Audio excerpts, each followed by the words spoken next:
Wakil Ketua Komisi 2 DPR RI Yanwar Prihatin menjawab keresahan dan kegelisahan tenaga honorer tentang nasib mereka yang mengabdi di lembaga pemerintahan. Yanwar menegaskan tidak akan terjadi penghapusan dan PHK massal terhadap tenaga honorer pada akhir tahun 2023.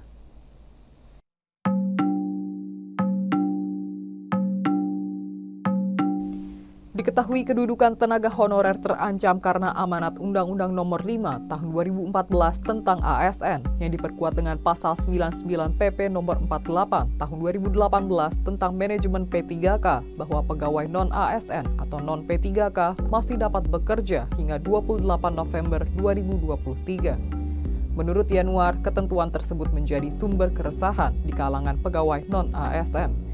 Hal ini pula yang telah menjadi pendorong munculnya gelombang protes di kalangan pegawai non-ASN. Di sisi lain, penerimaan pegawai P3K juga terbatas formasinya. Selain itu, tidak sedikit tenaga honorer yang kurang beruntung dengan kesempatan ini. Mereka juga mengeluhkan nilai ambang batas penerimaan P3K yang terlalu tinggi, sehingga banyak yang tidak lolos passing grade. Kondisi tersebut, kata dia, membuat tenaga honorer yang sudah lama mengabdi merasa keberatan bersaing dengan sesama mereka yang lebih muda. Ia juga mengingatkan selama ini tenaga non-ASN sangat membantu pemerintah dalam hal pelayanan publik, administrasi, dan urusan-urusan teknis lainnya. Karena itu, mereka menuntut kejelasan nasib. Yanwar mengungkapkan pihaknya telah mendesak Menpan RB Aswar Anas untuk menyelesaikan soal tenaga honorer ini. Menurutnya, Aswar Anas telah menyanggupi tanpa merugikan siapapun. Ia menyebutkan ada beberapa hal penting yang harus dipertimbangkan serius, seperti tidak akan ada PHK massal tenaga non-ASN. Selain itu, Yanwar juga menekankan bahwa solusi yang ditawarkan harus pula tidak mengurangi pendapatan yang mereka terima selama ini. Kemudian, kepastian karir mereka harus lebih terjamin.